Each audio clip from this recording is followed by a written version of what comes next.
विश्वनाथ हो और मेरे भी नाथ हो। हे स्वामी, आज मैं आपको अपना गुरु मानता हूँ।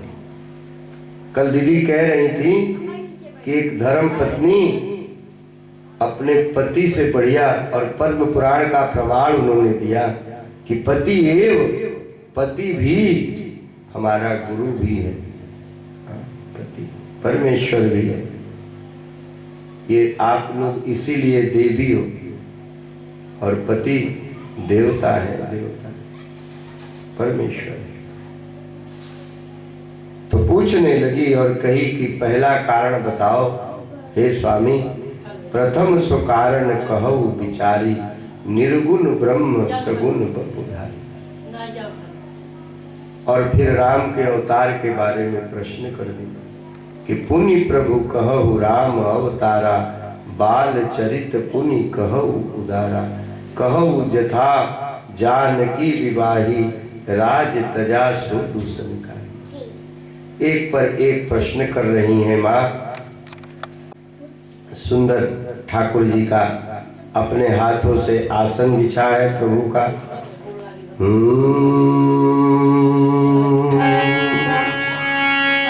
भगवान कथा के बारे में कई सूक्ष्म चर्चाएं करते हैं। प्रणाम किया है भगवान महादेव ने कि करि प्रमा प्रणाम, राम ही बूर लावा। देखो, जिसने परमात्मा को देखा वो अपने अपने हृदय में ही देखा। ये समझ लो, संसार देखते देखते देखते देखते एक दिन आंखें पथरा जाएंगी और ये सांसों का डोरी टूट जाएगा। फिर तुमको कोई कितना भी चिल्लाएगा, आंखें खुलेंगी। सोना चांदी रुपया पैसा महल अटारी घर द्वार। हम लोग एक बार रॉबर्ट्सगंज में कथा चल रही थी और वाराणसी से 4 लोग बजाने वाले चले गए, राजेंद्र भैया, हीरा भैया और कौन कौन, विशाल। और बहुत बड़ा मैदान, कथा वहां राम की 9 दिन की कथा रखी हुई।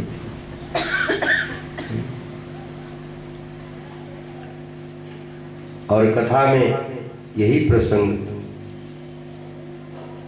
प्रसंग आया कि हमारी ये सांसें आज हैं, कल नहीं रहेंगी, और नहीं रहेंगी तो ये संसार, यही तो नारद मोह है। और क्या मोह है? नारद मोह कुछ और नहीं है, यही नारद मोह है। जीते जी व्यक्ति पद पैसा और प्रतिष्ठा, ये 3 ऐसी चीजें हैं माया की कि हमको पद बड़ा मिल जाए। बीच का कोई व्यक्ति अगर आगे बढ़ना लगता है तो भगवान की बड़ी गजब की विचित्र लीला है। आपके परिवार वाले ही पहले आपसे जलना लगेंगे।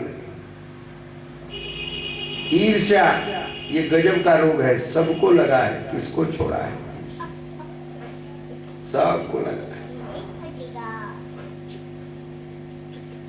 ये प्रश्न की माता, और अगर आज पर्वत की बेटी माता शीतला, माता पार्वती, अन्नपूर्णा, जो गेहूं बन गई, धान बन गई, समझ लो बड़ा चकाचक खरीद के खा लेते हैं हम लोग, लेकिन ये कोई वैज्ञानिक नहीं बनाया। गेहूं, चना, दाल, जौ, ये स्वयं माई बन गई, माई। विश्वनाथ, इसी गली में जाओ, विश्वनाथ की गली में सेवापुरी महाराज वहां के महंत जी हैं। एक बार मुझे अवसर मिला, उनका हमारा सानिध्य हुआ, आए थे तो कहे कि प्रभु जी आज आपको प्रसाद पाके ही जाना होगा। और मैं जो दिव्य दरबार देखा, मैं कभी सुना तो था, गजब का भंडारा वहां, रोज बढ़िया पंखा चल रहा है और कम से कम 50 संत लोग लगे हैं भोजन। ऐसा भोजन मैंने जिंदगी में नहीं पाया था। चावल तो वही था, दाल भी वही, सब्जी, और ऐसा मना भैया क्या बतावे आपको। और महाराज जी स्वयं खड़े होकर बोले नहीं थोड़ा और। हमने कहा मेरी हालत खराब है, एक बात समझ लो, पवित्र भोजन थोड़ा में ही पेट भर जाता है।